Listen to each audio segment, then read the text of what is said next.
You're listening to the Corbett Report.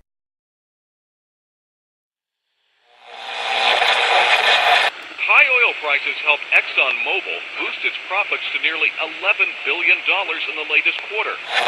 Shell is the latest oil company to report a big rise in profits thanks to higher oil prices. The ability of speculators to profit is surely dwarfed by the ability of oil-producing nations to profit from a higher price of oil. Maybe the easiest way for these guys to make the money? Manipulate oil back above $50, even $60. Oil. From farm to pharmaceutical, diesel truck to dinner plate, pipeline to plastic product, it is impossible to think of an area of our modern-day lives that is not affected by the petrochemical industry. The story of oil is the story of the modern world. Parts of that story are well known. Rockefeller and Standard Oil, the internal combustion engine and the transformation of global transport, the House of Saud and the oil wars in the Middle East. Other parts are more obscure. The quest for oil in the outbreak of World War I, the petrochemical interests behind modern medicine, the big oil money behind the Green Revolution and the Gene Revolution. But that story, properly told, begins somewhere unexpected. Not in Pennsylvania with the first commercial drilling operation and the first oil boom, but in the rural backwoods of early 19th century New York State. And it doesn't start with crude oil or its derivatives, but a different product altogether. Snake oil. Dr. Bill Livingston, celebrated cancer specialist, was the very image of the traveling snake oil salesman. He was neither a doctor nor a cancer specialist. His real name was not even Livingston. More to the point, the rock oil tonic he pawned was a useless mixture of laxative and petroleum and had no effect whatsoever on the cancer of the poor townsfolk he conned into buying it. He lived the life of a vagabond, always on the run from the last group of people he had fooled, engaged in ever more outrageous deceptions to make sure that the past wouldn't catch up with him. He abandoned his first wife and their 6 children to start a bigamous marriage in Canada at the same time as he fathered 2 more children by a 3rd woman. He adopted the name Livingston after he was indicted for raping a girl in Cayuga in 1849. When he wasn't running away from them or disappearing for years at a time, he would teach his children the tricks of his treacherous trade. He once bragged of his parenting technique, "I cheat my boys every chance I get. I want to make them sharp." A towering man of over 6 feet and with natural good looks that he used to his advantage, he went by Big Bill. Others, less generously, called him Devil Bill. But his real name was William Avery Rockefeller, and it was his son, John D. Rockefeller, who would go on to found the Standard Oil monopoly and become the world's first billionaire. The world we live in today is the world created in Devil Bill's image. It's a world founded on treachery, deceit, and the naivety of a public that has never wised up to the parlor tricks that the Rockefellers and their ilk have been using to shape the world for the past century and a half. This is the story of the oligarchy.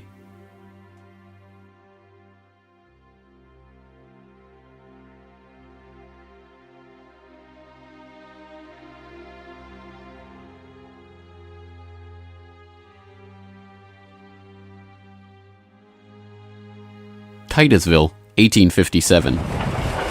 A most unlikely man alights from a railway car into the midst of this sleepy western Pennsylvania town on the shores of Oil Creek.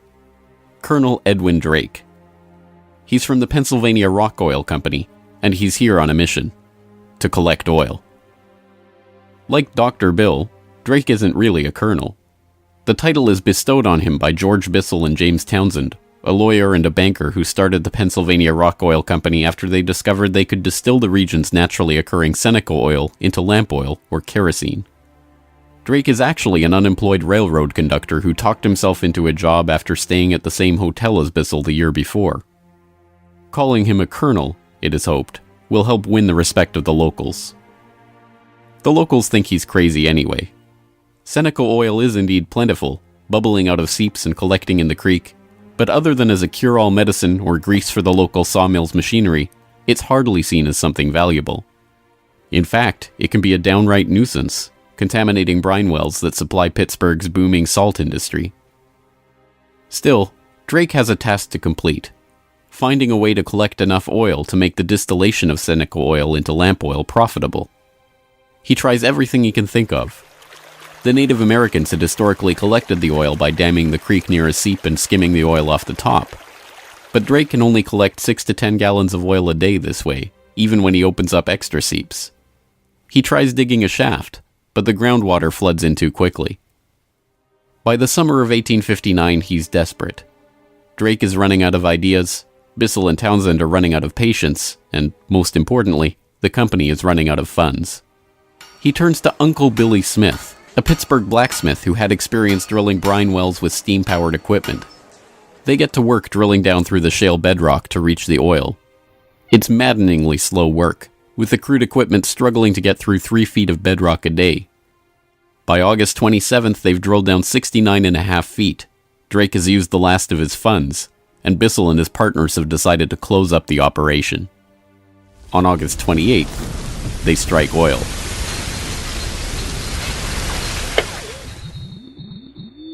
Then on Sunday, August 28, 1859, oil bubbled up the drive pipe. Uncle Billy and his son Sam bailed out several buckets of oil.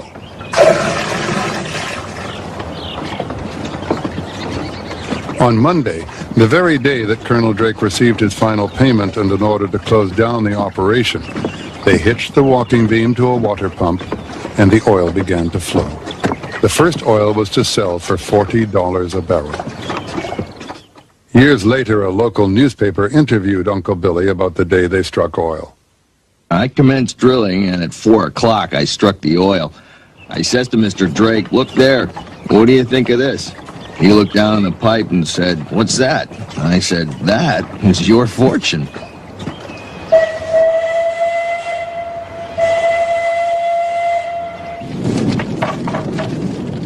Drake's well proved that by drilling for it, oil could be found in abundance and produced cheaply. Overnight, a whole new industry was born.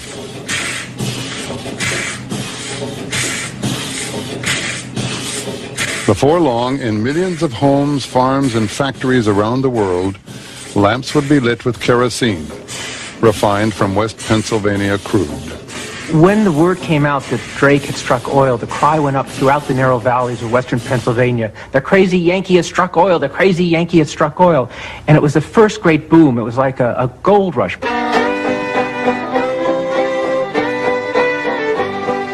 Down in Pennsylvania, there is plenty oil, they say. Petroleum, petroleum, we must all have some.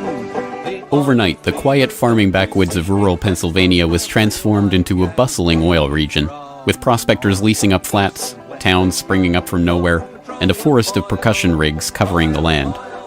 The first oil boom had arrived. Already poised to make the most of this boom was a young up-and-coming bookkeeper in Cleveland with a head for numbers, John Davison Rockefeller. He had 2 ambitions in life, to make $100,000 and to live to be 100 years old. John D. set off to make his fortune in the late 1850s, armed with a $1,000 loan from his father, Devil Bill. Grandfather never finished high school and went to Cleveland having borrowed $1,000 from his father to start business, paid 9% interest on it, incidentally. And he read about the oil business just beginning and got interested and came to realize that it was a very volatile business at the time. In 1863, seeing the oil boom and sensing the profits to be made in the fledgling business, Rockefeller formed a partnership with fellow businessmen Maurice B. Clark and Samuel Andrews, a chemist who had built an oil refinery but knew little about the business of getting his product to market. 2 years later, the shrewd John D. bought out his partners for $72,500 and, with Andrews as partner, launched Rockefeller and Andrews. By 1870, after 5 years of strategic partnerships and mergers, Rockefeller had incorporated Standard Oil. The story of the rise of Standard Oil is an oft-told one.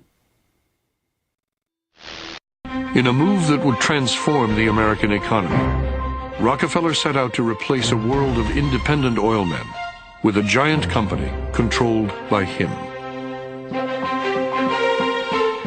In 1870, begging bankers for more loans, he formed Standard Oil of Ohio.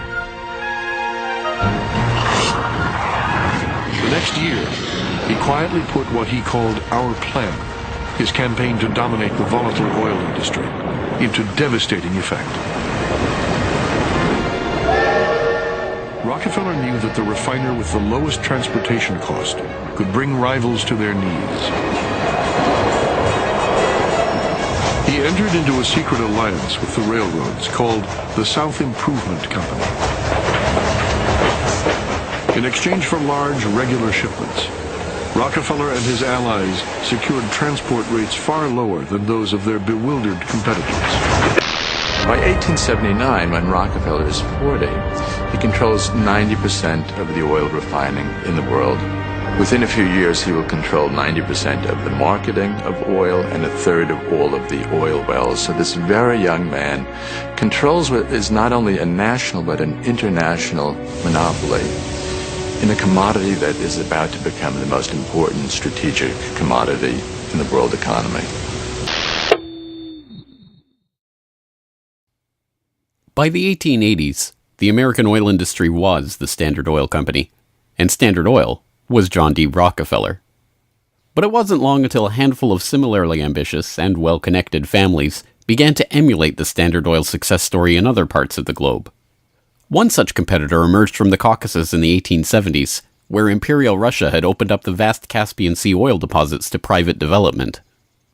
Two families quickly combined forces to take advantage of the opportunity. The Nobels, led by Ludwig Nobel and including his dynamite-inventing, prize-creating brother Alfred, and the French branch of the infamous Rothschild banking dynasty, led by Alphonse Rothschild. In 1891, the Rothschilds contracted with M. Samuel & Co., a Far East shipping company headquartered in London and run by Marcus Samuel, to do what had never been done before: ship their Nobel-supplied Caspian oil through the Suez Canal to East Asian markets. The project was immense. It involved not only sophisticated engineering to construct the first oil tankers to be approved by the Suez Canal Company, but the strictest secrecy. If word of the endeavor was to get back to Rockefeller through his international intelligence network, it would risk bringing the wrath of Standard Oil, which could afford to cut rates and squeeze them out of the market. In the end, they succeeded, and the first bulk tanker, the Meilleurs, sailed through the Suez Canal in 1892 en route to Thailand. In 1897, M. Samuel & Co. became the Shell Transport and Trading Company. Realizing that reliance on the Rothschild Nobel Caspian oil left the company vulnerable to supply shocks, Shell began to look to the Far East for other sources of oil. In Borneo, they ran up against Royal Dutch Petroleum, established in The Hague in 1890 with the support of King William III of the Netherlands, to develop oil deposits in the Dutch East Indies. The two companies, fearing competition from Standard Oil, merged in 1903 into the Asiatic Petroleum Company, jointly owned with the French Rothschilds, and in 1907 became Royal Dutch Shell. Another global competitor to the Standard Oil throne emerged in Iran at the turn of the 20th century. In 1901, millionaire socialite William Knox D'Arcy negotiated an incredible concession with the King of Persia: exclusive rights to prospect for oil throughout most of the country for 60 years. After 7 years of fruitless search, D'Arcy and his Glasgow-based partner, Burma Oil, were ready to abandon the country altogether. In early May of 1908, they sent a telegram to their geologist telling him to dismiss his staff, dismantle his equipment, and come back home. He defied the order, and weeks later, struck oil. Burma Oil promptly spun off the Anglo-Persian Oil Company to oversee production of Persian oil. The British government took 51% majority control of the company's shares in 1914 at the behest of Winston Churchill, then First Lord of the Admiralty, and survives today as BP. The Rothschilds and Nobels, the Dutch royal family, the Rockefellers. These early titans of the oil industry and their corporate shells pioneered a new model for amassing and expanding fortunes hitherto unheard of. They were the scions of a new oligarchy, one built around oil and its control, from wellhead to pump. But it was not just about money. The monopolization of this, the key energy resource of the 20th century, helped secure the oligarchs not just wealth, but power over the lives of billions. Billions who came to depend on black gold for the provision of just about every aspect of their daily lives. In the late 19th century, however, it was by no means certain that oil would become the key resource of the 20th century. As cheap illumination from the newly commercialized light bulb began to destroy the market for lamp oil, the oligarchs were on the verge of losing the value from their monopoly. But a series of lucky strikes was about to catapult their fortunes even further. The very next year after the commercial introduction of the light bulb, another invention came along to save the oil industry.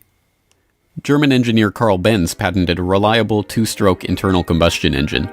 The engine ran on gasoline, another petroleum byproduct, and became the basis for the Benz motor wagon that, in 1888, became the first commercially available automobile in history. And with that stroke of luck, the business that Rockefeller and the other oligarchs had spent decades consolidating was saved. But more luck was needed to ensure the market for this new engine. In the early days of the automobile era, it was by no means certain that gas-powered cars would come to dominate the market. Working models of electric vehicles have been around since the 1830s, and the first electric car was built in 1884. By 1897, there was a fleet of all-electric taxis shuttling passengers around London. The world land speed record was set by an electric car in 1898. By the dawn of the 20th century, electric cars accounted for 28% of the automobiles in the United States. The electrics had advantages over the internal combustion engine. They required no gear shifting or hand cranking, and had none of the vibration, smell, or noise associated with gasoline-powered cars. Lady Luck intervened again on January 10, 1901, when prospectors struck oil at Spindletop in East Texas. The gusher blew 100,000 barrels a day and set off the next great oil boom, providing cheap, plentiful oil to the American market and driving down gas prices. It wasn't long before the expensive, low-range electric engines were abandoned altogether, and big, loud, gas-guzzling engines came to dominate the road, all fueled by the black gold that Standard Oil, Shell, Gulf, Texaco, Anglo-Persian, and the other oil majors of the time were drilling, refining, and selling. Perhaps John D's greatest stroke of luck, however, was not supposed to be luck at all. Rockefeller had come under increasing scrutiny by a public outraged by the unprecedented wealth he had amassed through Standard Oil. Muckraking reporters like Ida Tarbell began digging up the dirt on his rise to power through railroad conspiracies, secret deals with competitors, and other shady practices. The press pictured him as a colossus with bribed politicians literally in the palm of his hand. Standard Oil was a menacing octopus with its tentacles strangling the lifeblood of the nation. Hearings began, investigations were launched, lawsuits were brought against him, and then, finally, in 1911, the Supreme Court made a monumental decision.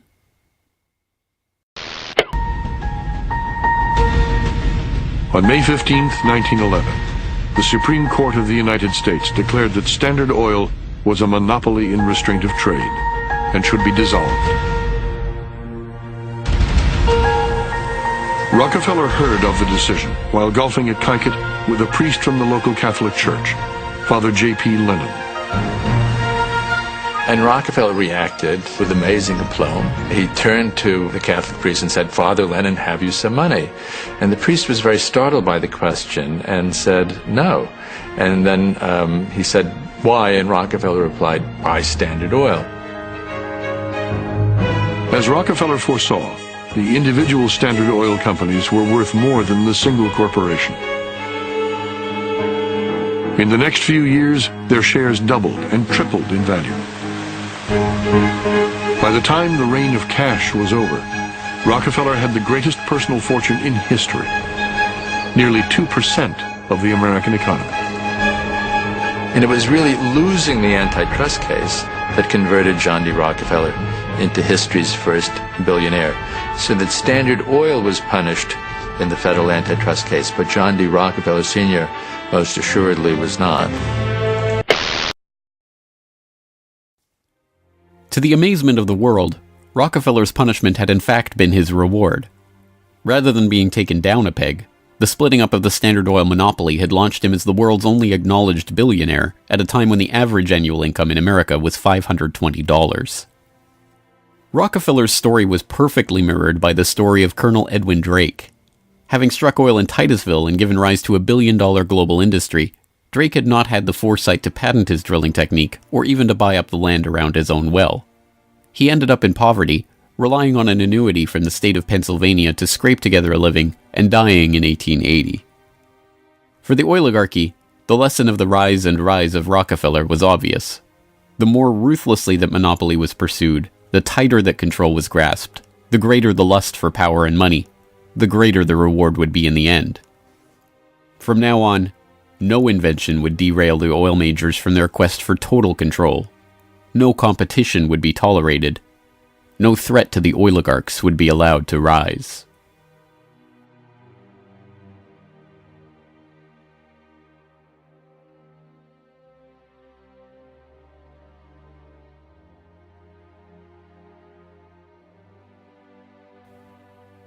When asked how he could justify the treachery and deceit with which he had pursued the creation of the Standard Oil monopoly, John D. Rockefeller is reputed to have said, "Competition is a sin."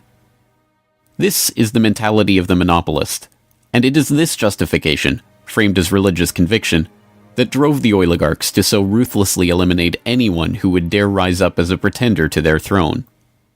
Ironically, it was the competition between the oligarchs in the early 20th century that helped give rise to an early external threat to their empire: alcohol fuel. As historian Lyle Cummins has noted of the period, the oil trust battles between Rockefeller, the Rothschilds, the Nobels, and Marcus Samuel's Shell kept prices in a state of flux, and engines often had to be adaptable to the fuel that was available. In many areas where oil wasn't available, the alternative was alcohol. Ethyl alcohol had been used as fuel for lamps and engines since the early 19th century. Although it was generally more expensive, alcohol fuel offered a stability of supply that was alluring, especially in areas like London or Paris that did not have predictable access to oil supplies. Alcohol has a lower heat value, or BTU, than gasoline, but a series of tests by the U.S. Geological Survey and the U.S. Navy in 1907 and 1908 proved that the higher compression ratio of alcohol engines could perfectly offset the lower heat value, thus making alcohol and gasoline engines fuel economy equivalent. One early supporter of alcohol fuel was Henry Ford, who designed his Model T to run on either alcohol or gasoline. Sensing an opportunity for new markets to boost the independent American farms that he felt were vital to the nation, Henry Ford told the New York Times, "The fuel of the future is going to come from fruit like that sumac out by the road, or from apples, weeds, sawdust, almost anything. There is fuel in every bit of vegetable matter that can be fermented." Farmers, looking to capitalize on this, lobbied for the repeal of a $2.08 per gallon alcohol tax that had been imposed to help pay for the Civil War. They were aided by those who saw fuel alcohol as a way to break the oligarchs' monopoly. In support of a bill to repeal the alcohol tax, President Teddy Roosevelt told the U.S. Congress in 1906, "The Standard Oil Company has, largely by unfair or unlawful methods, crushed out home competition. It is highly desirable that an element of competition should be introduced by the passage of some such law as that which has already passed the House, putting alcohol used in the arts and manufactures upon the free list." The alcohol tax was repealed in 1906, and for a time corn ethanol at 14 cents a gallon was cheaper than gasoline at 22 cents a gallon. The promise of cheap, unpatentable, unmonopolizable fuel production open to anyone with raw vegetable matter and a still, swept the nation. But cheap, plentiful fuel that can be grown and produced locally and independently is not what the oligarchs had in mind. A 1909 USGS report comparing gas and alcohol engines had noted that a significant point in alcohol fuel's favor was that there were fewer restrictions on alcohol engines. For the oligarchs, the answer was simple: find a way to place greater restrictions on alcohol engines. Thankfully for them, the answer to their problem was already gaining popular support. In the 19th century, America had a drinking problem. By 1830, the average American over 15 years old drank 7 gallons of pure alcohol per year, 3 times higher than today's average. This led to the first anti-alcohol movements in the 1830s and 1840s, and the formation of the Prohibition Party in 1869, and the Women's Christian Temperance Union in the 1870s. The movement enjoyed widespread and growing support, but had few political successes. Maine flirted with prohibition by outlawing the sale and manufacture of liquor in 1851, but the ban only lasted 5 years. This changed with the formation of the Anti-Saloon League in Standard Oil's birth state of Ohio in 1893. The ASL was started by John D. Rockefeller's longtime personal friend Howard Hyde Russell, and was bankrolled in part by generous annual donations from Rockefeller himself. The ASL, with Rockefeller's backing, quickly became the driving force behind a national movement to outlaw the production and sale of alcohol.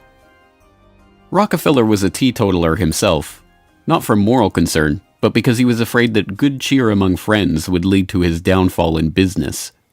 Stephen Harkness, one of the silent partner investors in Standard Oil and a director in the company until his death, had caught Rockefeller's eye when he made a fortune buying up whiskey in advance of a new excise tax that he had been tipped about and selling it at a huge profit after the tax kicked in. No, Rockefeller and Standard Oil were not concerned about the moral state of the nation, except as far as it impacted their bottom line. But when Prohibition did come in 1920, it had an interesting side effect. Although it didn't ban the use of ethanol as a fuel directly, it did lead to increasingly burdensome restrictions, requiring producers to add petroleum products to their ethanol to make it poisonous before it could be sold.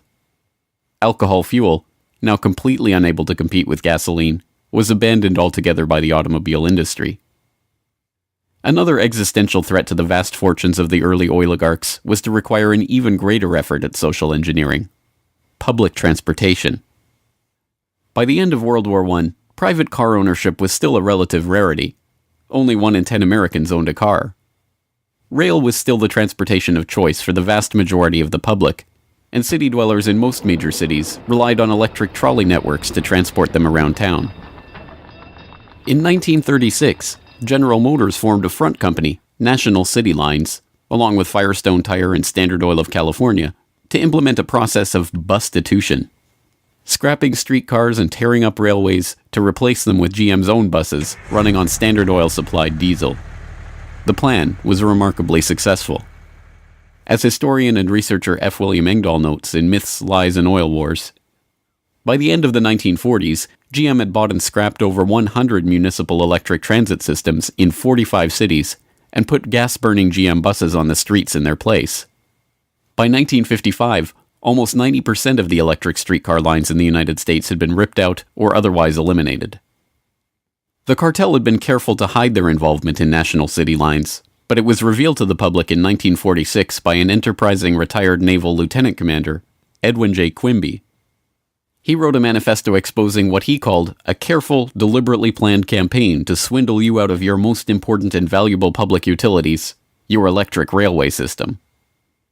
He uncovered the oligarchs' stock ownership of National City Lines and its subsidiaries, and detailed how they had step-by-step bought up and destroyed the public transportation lines in Baltimore, Los Angeles, St. Louis, and other major urban centers. Quimby's warning caught the attention of federal prosecutors, and in 1947, National City Lines was indicted for conspiring to form a transportation monopoly and conspiring to monopolize sales of buses and supplies. In 1949, GM, Firestone, Standard Oil of California, and their officers and corporate associates were convicted on the second count of conspiracy. The punishment for buying up and dismantling America's public transportation infrastructure? A $5,000 fine.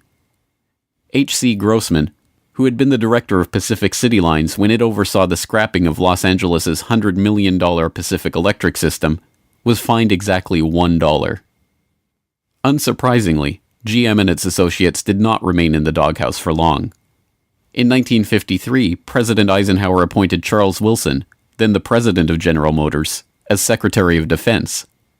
Wilson, with Francis DuPont of the Rockefeller-connected DuPont family as chief administrator of federal highways, oversaw one of the largest public works projects in American history, the creation of the interstate highway system.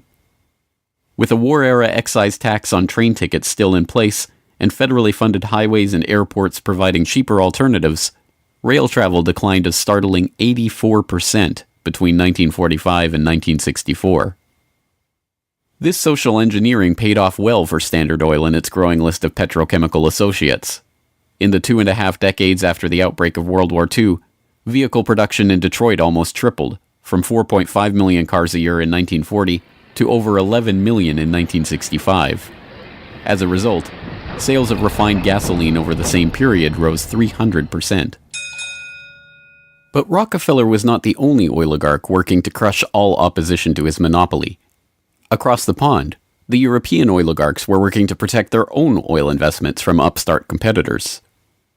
In 1889, a consortium of German investors led by Siemens Deutsche Bank obtained a concession from the Turkish government for extension of a railway line connecting Berlin to Basra on the Persian Gulf via Baghdad in what was then part of the Ottoman Empire. The Berlin-Baghdad railway concession was for 99 years and came with mineral rights for 20 kilometers on either side of the line, an especially lucrative deal since the rail cut right through the heart of the still untapped Mesopotamian oil region south of Mosul along the Tigris River. For the powers behind the British Empire, concerned with the military rise of Germany, this deal was unacceptable. Well, Germany, in the end of the 19th century, was looking for outlets for its exports, its industrial exports, as the German economy was growing like China is growing in the last 30 years. And they decided that Turkey would be an ideal strategic trade partner for Germany. And Georg von Siemens, one of the directors of Deutsche Bank, came up with a strategy to extend a railway from Berlin all the way down to Baghdad, which was then part of the Ottoman Empire, Baghdad in Iraq today, near the Persian Gulf. And German military began training the Turkish military. The German industry began investing in Turkey. They saw a huge potential market to begin bringing Turkey into the 20th century economically. Well, Deutsche Bank also negotiated mineral rights. I think it was 20 kilometers on either side of the railway. And it was already known in 1914 that Mosul and these other areas contained huge petroleum deposits. Well, why is that significant? At the end of the century, 19th century, Jack Fisher, the Lord of the Admiralty and the head of the Royal Navy, advocated the conversion of the British Navy from coal-fired to oil-fired, that it would have a qualitative strategic improvement in their every aspect of warship design. And since Britain didn't know that they had any oil back then, they went to Persia and swindled the Shah at that time out of oil rights in Persia. They went to Kuwait and backed a coup d'etat of the Al-Sabah family to be a British pawn. And they literally wrote a contract with him that nothing that Kuwait does with the outside world will be done without approval of the British governor. And Kuwait was known to have oil and lying right on the Persian Gulf. Well, the British looked at this railway plan of the Germans going right down to Baghdad and said, my God, you can put soldiers on rail cars and bring them down and threaten the oil lifeline of the British Navy. This is a strategic move by the Germans. It also would make Germany independent of the British control of the seas. The British oligarchs, including the British Crown with its hidden controlling stake in Anglo-Persian oil and the Rothschilds merchant Marcus Samuel at Royal Dutch Shell, sought to counter this German threat to their commercial and strategic interests. They used Armenian-born, naturalized British citizen Calouste Gulbenkian, the architect of the Royal Dutch Shell merger, in order, as he later recalled, to see British influence get the upper hand in Turkey against the Germans. If that was his task, it was a remarkable success. In 1909, the British set up the Turkish National Bank, which was Turkish in name only. Founded by London banker Sir Edward Castle and with directors like Hugo Baring of the Barings banking family, Castle himself, and Gulbenkian, the bank set up the Turkish Petroleum Company in 1912. Formed explicitly to exploit the petroleum-rich oil fields of Iraq, then part of the Ottoman Empire, Gulbenkian brokered a deal that forced Deutsche Bank, with its 40-kilometer concessions along the oil-rich Baghdad railway line, into a junior partnership in the company. The stock was split so the British government's Anglo-Persian Oil Company owned half the shares, with Royal Dutch Shell and Deutsche Bank splitting the other half. Their plan to take over Germany's Turkish oil interests had been successful, but in an amazing irony, it didn't even matter. Gulbenkian finished negotiations for the Iraqi oil concession on June 28, 1914, the same day Archduke Ferdinand was shot in Sarajevo.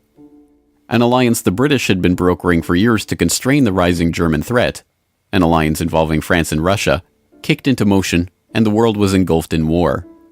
By the end of World War I, the British and their allies had taken over Iraq and its oil deposits anyway.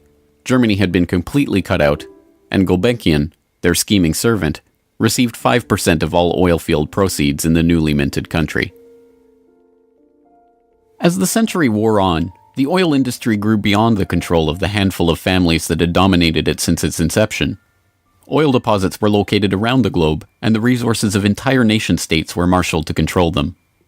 Now, threats to the oligarchs and their interests required multilateral, multinational responses, and the consequences of those deals were felt worldwide.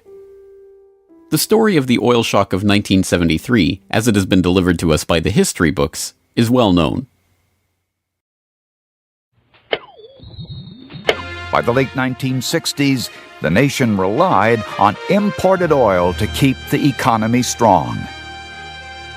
Then, in the early 1970s, oil-dependent America's nightmares came true. 13 oil-producing countries in the Middle East and South America formed OPEC, the Organization of Petroleum Exporting Countries. In 1973, OPEC placed an oil embargo on the U.S. and other nations that had supported Israel against the Arab states in the Yom Kippur War. The American economy went into a tailspin as gas shortages gripped the nation. Few, however, know that the crisis and its ensuing response was in fact prepared months ahead of time at a secret meeting in Sweden in 1973. The meeting was the annual gathering of the Bilderberg Group, a secretive cabal formed by Prince Bernhard of the Netherlands in 1954. The Dutch royal family not only gave its royal imprint to Royal Dutch Petroleum, they are still rumored to be, along with the Rothschilds, one of the largest shareholders in Royal Dutch Shell, from the days when Queen Wilhelmina's Anglo-Dutch petroleum holdings and other investments made her the world's first female billionaire, right through to today. Bernhard's guest list at the Bilderberg Group reflected his position in the oligarchy. Alongside him at the Swedish conference were David Rockefeller of the Standard Oil dynasty and his protege Henry Kissinger, Baron Edmund de Rothschild, E.G. Collado, the vice president of Exxon, Sir Dennis Greenhill, director of British Petroleum, and Gerrit A. Wagner, president of Bernhard's own Royal Dutch Shell. At the meeting in Sweden, held 5 months before the oil crisis began, the oligarchs and their political and business allies were planning their response to a monetary crisis that threatened the world dominance of the US dollar. Under the Bretton Woods system, negotiated in the final days of World War II, the US dollar would be the backbone of the world monetary system, convertible to gold at $35 per ounce, with all other currencies pegged to it. Increasing US expenditures in Vietnam and decreasing exports caused Germany, France, and other nations to start demanding gold for their dollars. With the Federal Reserve's official gold holdings plunging and unable to stem the tide of demand, Nixon abandoned Bretton Woods in August 1971, threatening the dollar's position as the world reserve currency. Accordingly, I have directed the Secretary of the Treasury to take the action necessary to defend the dollar against the speculators. I have directed Secretary Connally to suspend temporarily the convertibility of the dollar into gold or other reserve assets, except in amounts and conditions determined to be in the interest of monetary stability and in the best interest of the United States. As leaked documents from the 1973 Bilderberg meeting show, the oligarchs decided to use their control over the flow of oil to save the American hegemon.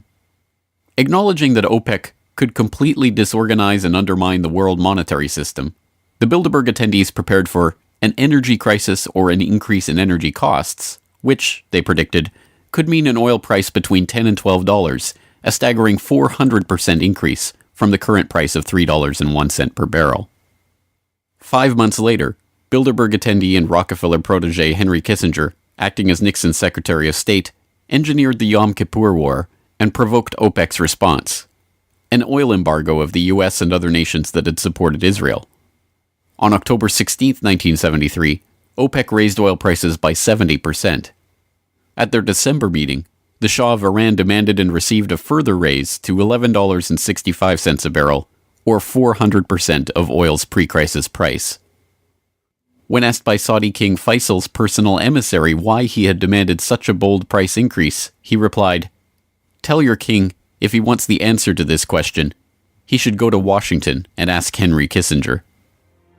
In the second move of the operation, Kissinger helped negotiate a deal with Saudi Arabia. In exchange for U.S. arms and military protection, the Saudis would price all their future oil sales in dollars and recycle those dollars through treasury purchases via Wall Street banks. The deal was a bonanza for the oligarchs. Not only did they get to pass the price increases on to the consumers, but they benefited from the huge flows of money into their own banks. The Shah of Iran parked the National Iranian Oil Company's revenues in Rockefeller's own Chase Bank, revenues that reached $14 billion per year in the wake of the oil crisis. With the creation of this new system, the petrodollar, the oligarchs had reached unprecedented levels of control over the economy. Not only that, they had backed the world monetary system with their commodity, oil, and brought potential competition from upstart producer nations under their control all in one step. But for the insatiable appetites of these monopolist titans, mere control over the world's monetary system was not enough.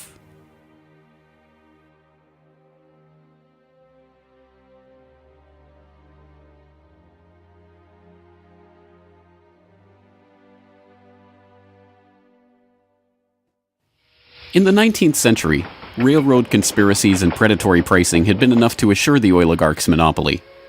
But by the time that the British Crown, the Dutch royal family, the Rothschilds, and the other European oligarchs began opening up the Middle East and the Far East to oil exploration in the early 20th century, the goal was no longer to maximize profits or control the oil industry. It was not even to control international diplomacy. It was to control and shape the world itself, its resources, its environment, and its people. In order to achieve this goal, the oligarchy would need a facelift. In the current age, with the Rockefeller name now more likely to be associated with Rockefeller Plaza or Rockefeller University than Standard Oil, it is difficult to understand just how hated John D. was in his own day. He was the head of the Standard Oil Hydra, an octopus strangling the world in his tentacles, a cutthroat gardener pruning the competitors from the flower of his oil monopoly.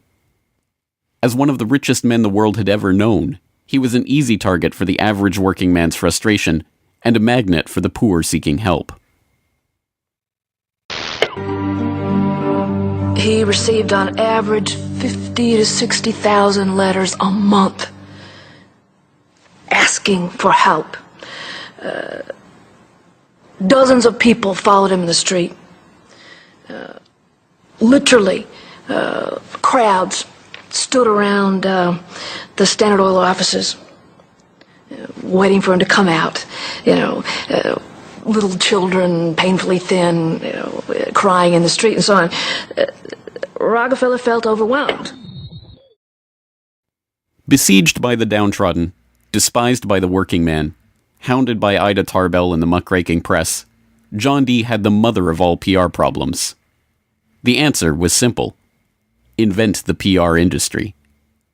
He hired Ivy Ledbetter Lee, a journalist turned communications expert who invented the modern public relations industry, to burnish the Rockefellers' tarnished image.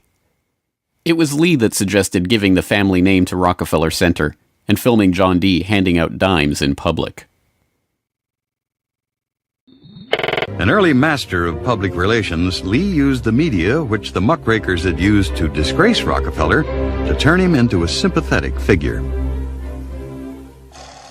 Ivy Lee recognized early the power of the new moving picture and used newsreels to show a remarkably benevolent Rockefeller. I am very grateful to you and to a host of people who are so kind and good to me all the time. Why? Because you're so good to everybody. Yes, you are. As Ivy Lee began to kind of control his public image, he became oddly a kind of American character. And people kind of warmed to him in a bizarre sort of way. It was like having Frankenstein on the loose walking around New York City or something like that with a cane and a long hat.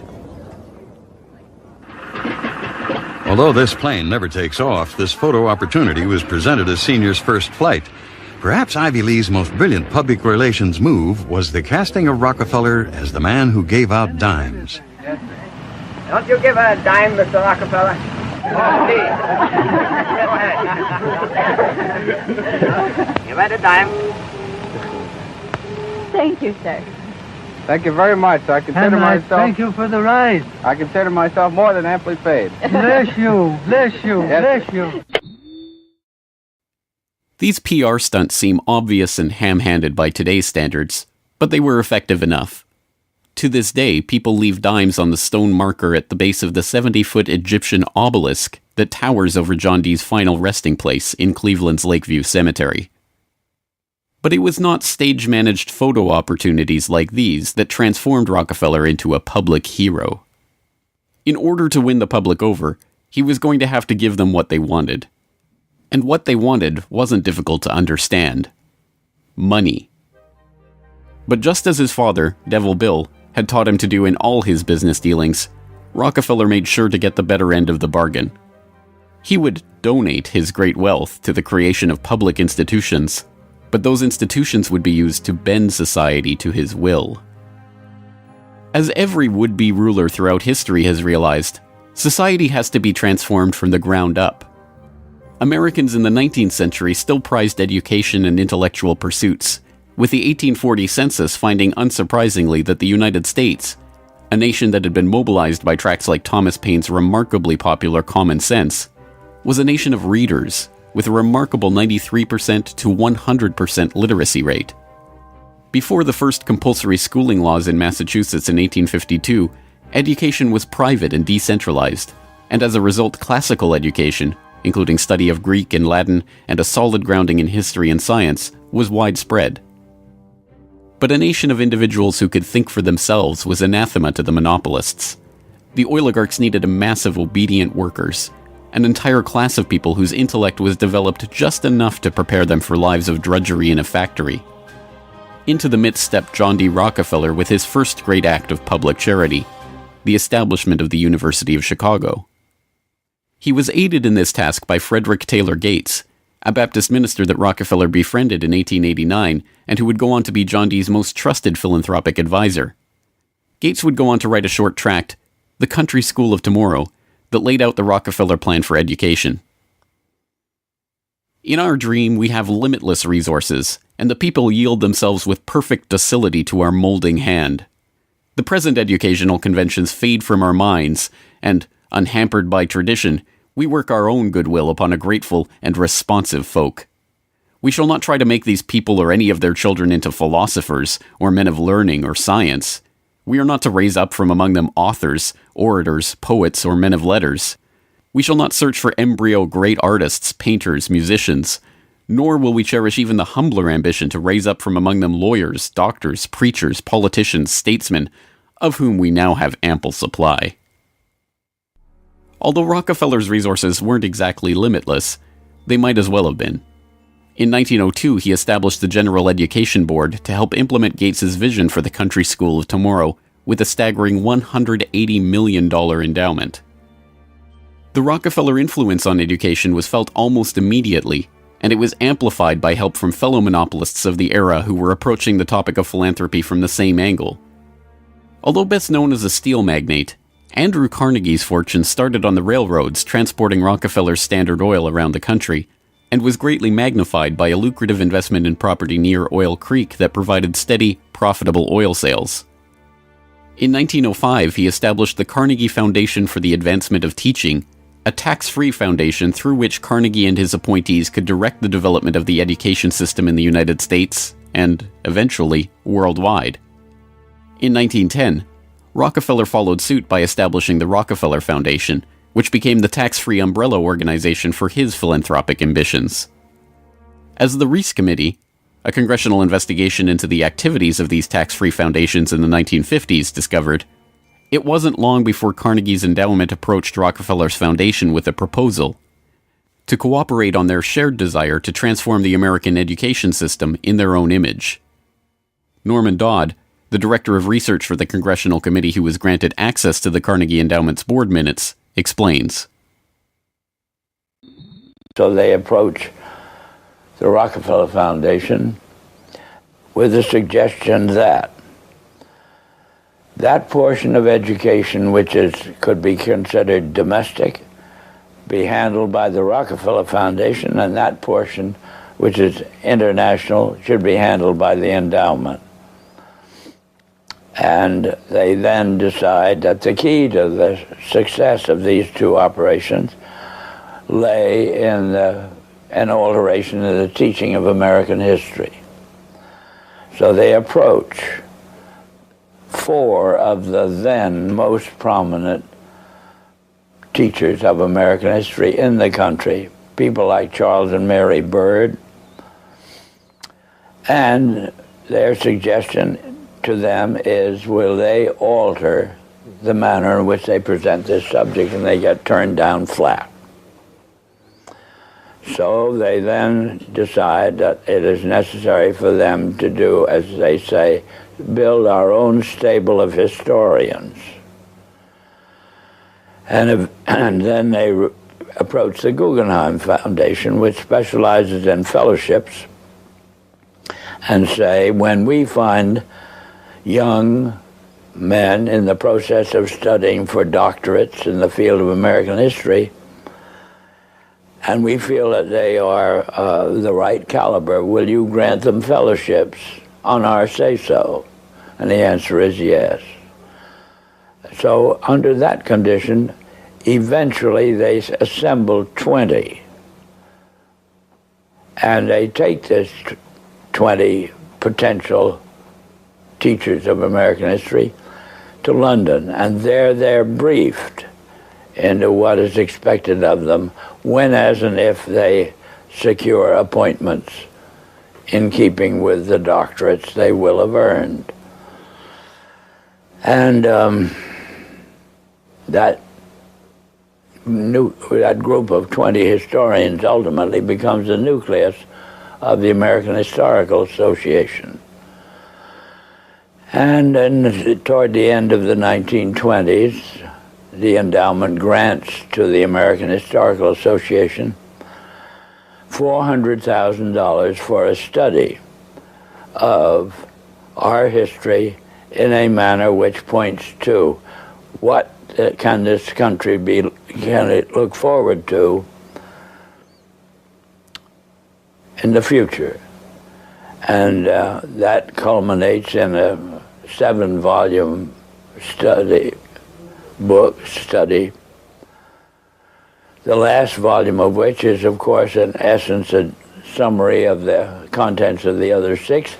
And the essence of the last volume is the future of this country belongs to collectivism administered with characteristic American efficiency.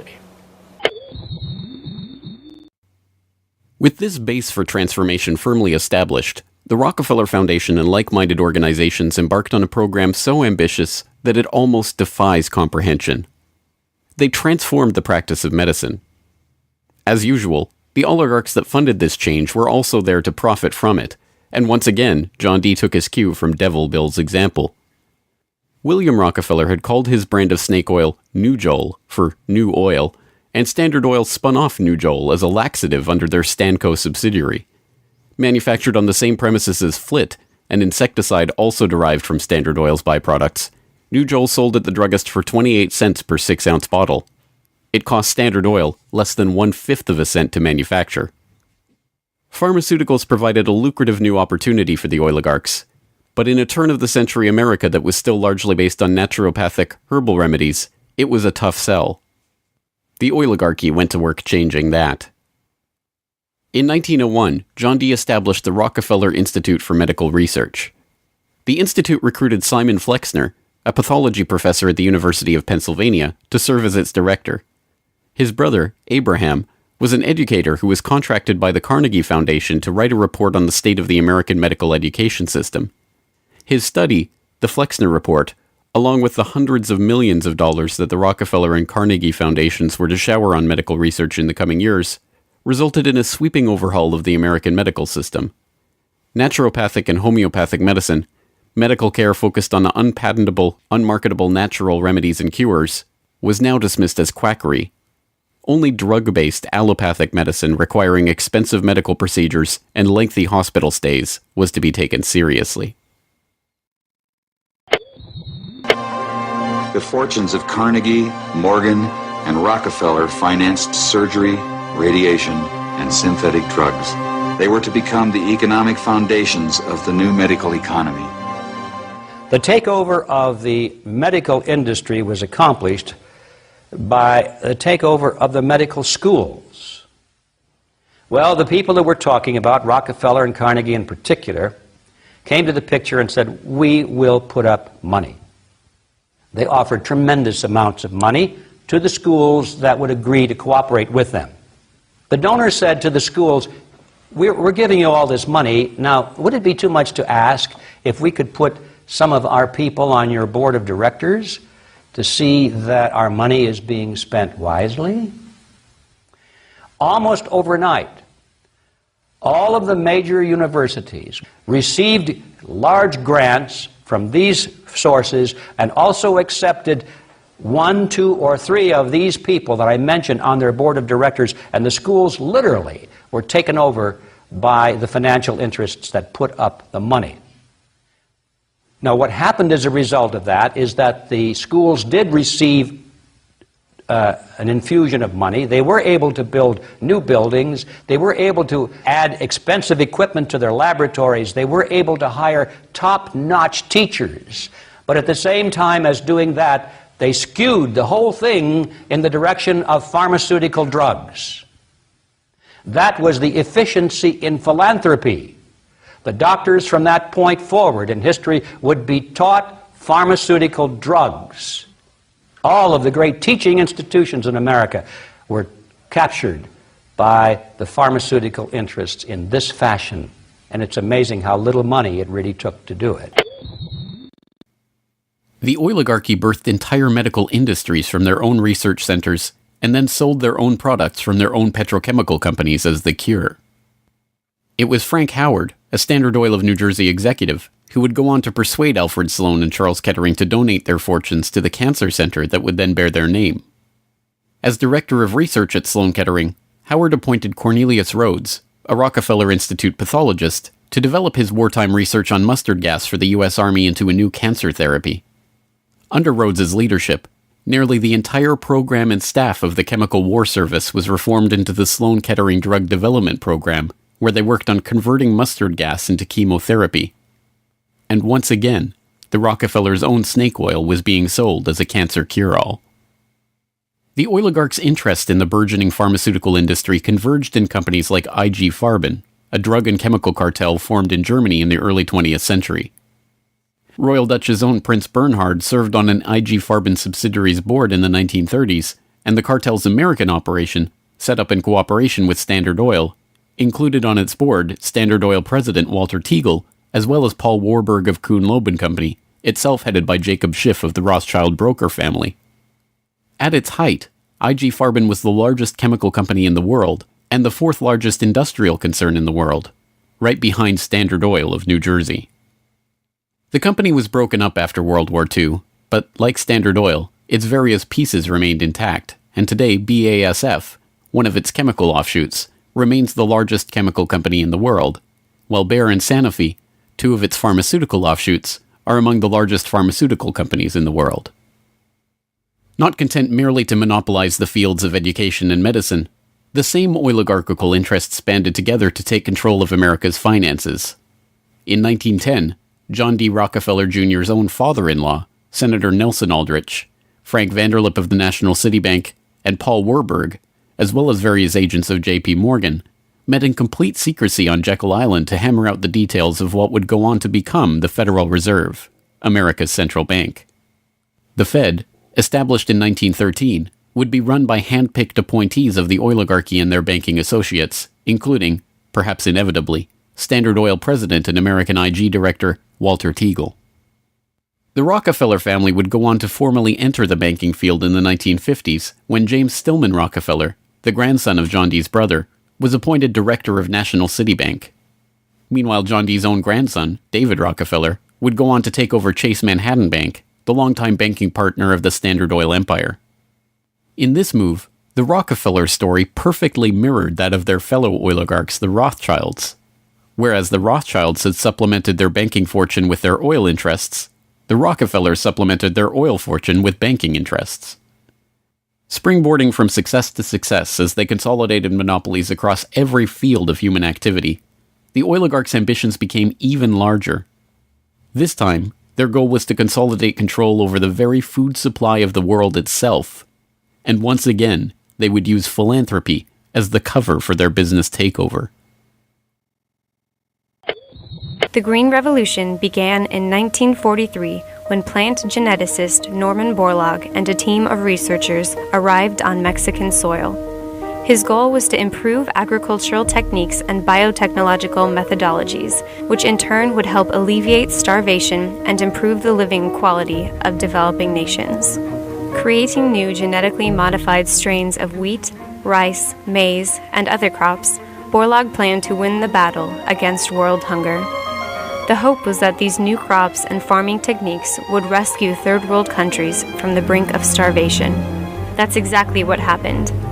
The agricultural innovations brought to the poverty-stricken countries gave the farmers the skills and resources necessary to sustain themselves.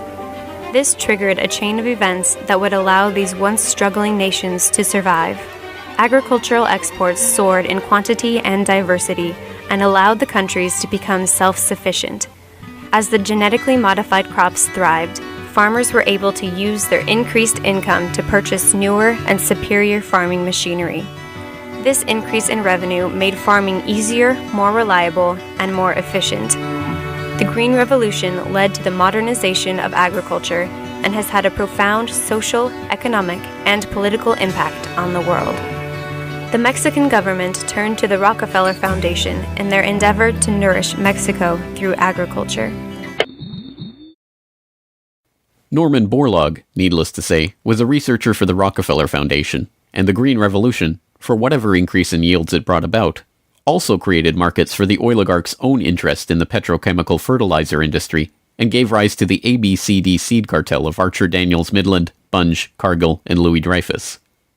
These companies, along with their associated interests in the food packaging and processing industry, formed the core of American agribusiness, a concept developed at Harvard Business School in the 1950s with the help of research conducted by Vasily Leontief for the Rockefeller Foundation. The American agribusiness giants shared a common goal: the transformation of third world agriculture into a captive market for their goods. From this perspective, the project was a runaway success. By the 1970s, the Rockefeller Standard Oil network and its cronies in the nitrogen fertilizer industry, including DuPont, Dow Chemical, and Hercules Powder, had broken into markets around the world, markets conveniently forced open for them by the U.S. government itself under President Johnson's Food for Peace program, which mandated the use of petrochemical-dependent agricultural technologies by aid recipients. Unable to afford these new technologies themselves, the impoverished Third World beneficiaries of this revolution relied on loans from the International Monetary Fund and the World Bank, handled by Rockefeller's own Chase Manhattan Bank and guaranteed by the U.S. government. The real costs of the Green Revolution, economic, agricultural, and environmental, are seldom tallied. Access to these debt-financed petrochemical-dependent technologies exacerbated the difference between the rich landowning class and the landless peasants in countries like India, where land reform and abolition of usury were dropped from the political agenda after the Green Revolution took over. Even then, the revolution's main success, its increase in agricultural yields, has been oversold. Yield growth across India actually slowed after the introduction of agribusiness. The environmental destruction is even more devastating. An overview in the December 2000 edition of Current Science notes, the Green Revolution has not only increased productivity, but it has also produced several negative ecological consequences, such as depletion of lands, decline in soil fertility, soil salinization, soil erosion, deterioration of environment, health hazards, poor sustainability of agricultural lands, and degradation of biodiversity. Indiscriminate use of pesticides, irrigation, and imbalanced fertilization has threatened sustainability. The Rockefeller Foundation even acknowledges the critiques of the Green Revolution it funded into existence, insisting that current initiatives take into account lessons learned. Even so, The foundation continues to fund research and write reports on how to improve prospects for agribusiness investment in its target markets.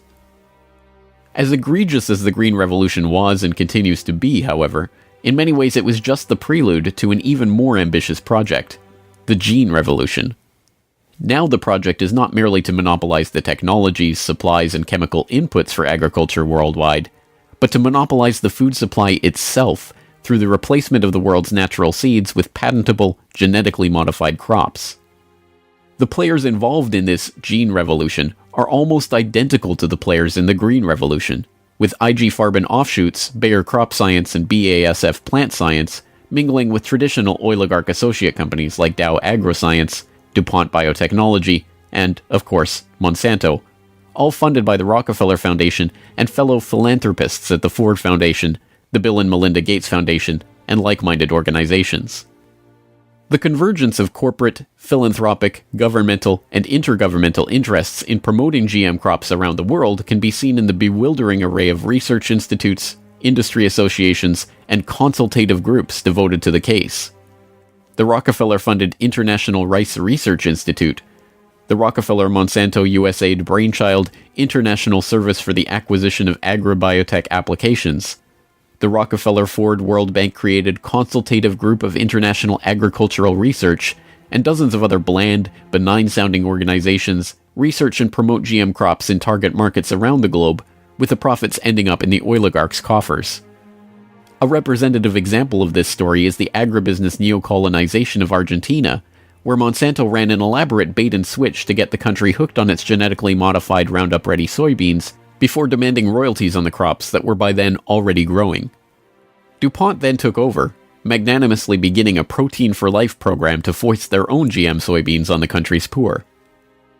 The same scene has played itself out in country after country, where cartel-developed GM crops are foisted on emerging economies through food aid, usually during times of famine when those countries are especially vulnerable.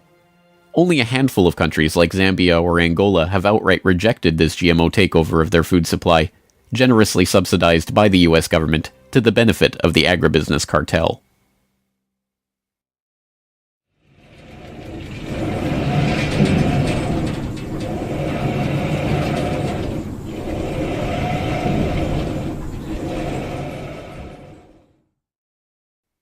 From cutthroat pioneers of the early oil industry to Machiavellian social engineers and geopolitical schemers, the oligarchs have come a long way since the days of Devil Bill's snake oil cure-alls. But his use of every form of deception and trickery to swindle the public informed how John D. and the rest of the oligarchs built up their business interests.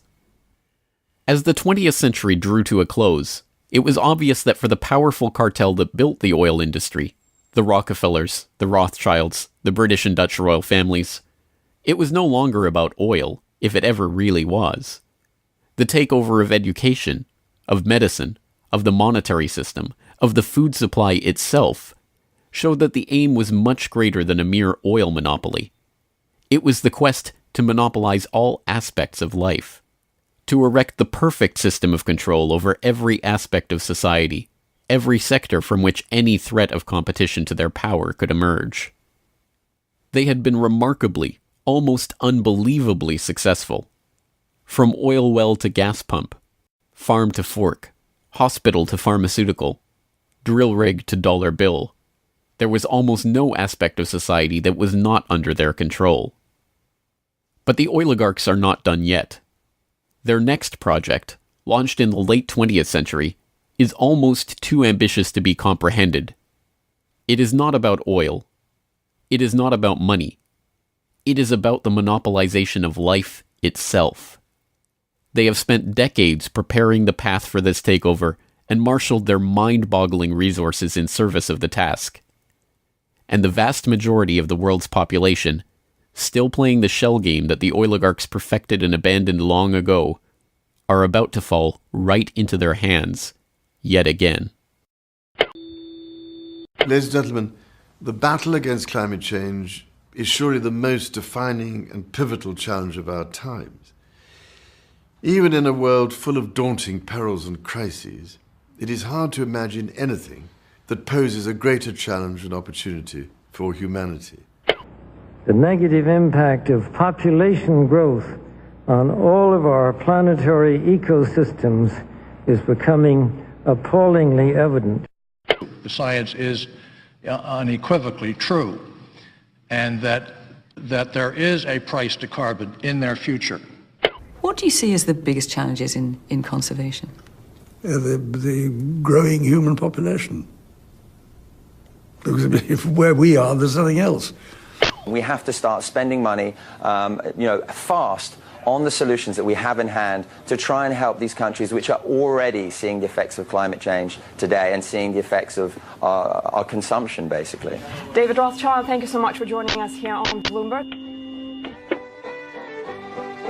Down in Pennsylvania, there is plenty oil, they say. Petroleum, petroleum, we must all have some. The oily fever, don't you see, infects most every live Yankee. From north, from east and west they come for petroleum oil. Oil, oil, oil, oh petroleum. Oil, oil, oil, petroleum.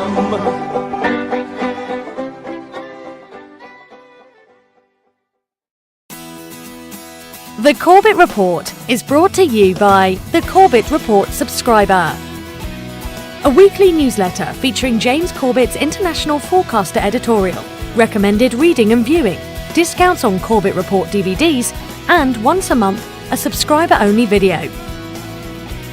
Sign up today to start receiving your copy at corbettreport.com/support.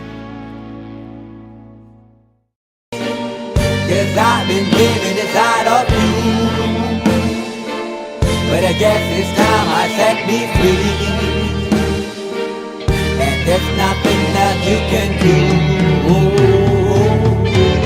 I hope you can see. I can't seem to keep people around me, cause I'm scared that they might know the truth all about me. Then they might doubt me, there's no other route. I wanted to shout, but it's too late now, cause I'm drowning. Got two-faced like I'm a clown, man. Life is too great, no, it's astounding. I'm in good shape, ma, but you know that I'm drowning like a cup in a cage. I can't cope with this hopelessness, though I try to be open and go with it. But I'm soaking in the pain like the rain never stop flowing in. As I'm floating in a glowing river through a golden gate, trying to motivate. Yeah, I do my fucking best, but there's two voices in my head, I just can't. I just fucking can't. Yes, I've been living inside of you, but I guess it's time I set me free, and there's nothing that you can do. I hope you can see me. Yes, I've been living inside of you, but I guess it's time I set me free, and there's nothing that you can do. I hope you can see. Babe, what you looking like this? You be fine, trust me, just in time we get along. No, leave me alone. Why, yes, can you see that you are alone, big? We're now sitting in our own throne, big. We need nobody, can you see it through? But it's not you who I should be listening to. Guess what, big? Nobody fucking needed you. No, ain't nobody fucking needed me. Yeah, they never needed us. Like when they nailed Jesus up, there's no fucking heaven that they don't believe in us. But they my friend, I'm the only one that you can trust. Yeah, god damn it, you an idiot. Go online, be a slave for the media. Like you forgot what your father said. Are you serious? Look at yourself, big. You fucking idiots. Yes, I've been living inside of you, but I guess this time I set me free. Oh, I love this. I love there's nothing that you can do. Funny guy is always I see. I hope you can see. Can you see it, baby? There's no one else. Yes, I've been living inside of you. You have to accept it. But I guess this time I set me free. And there's nothing that you can do.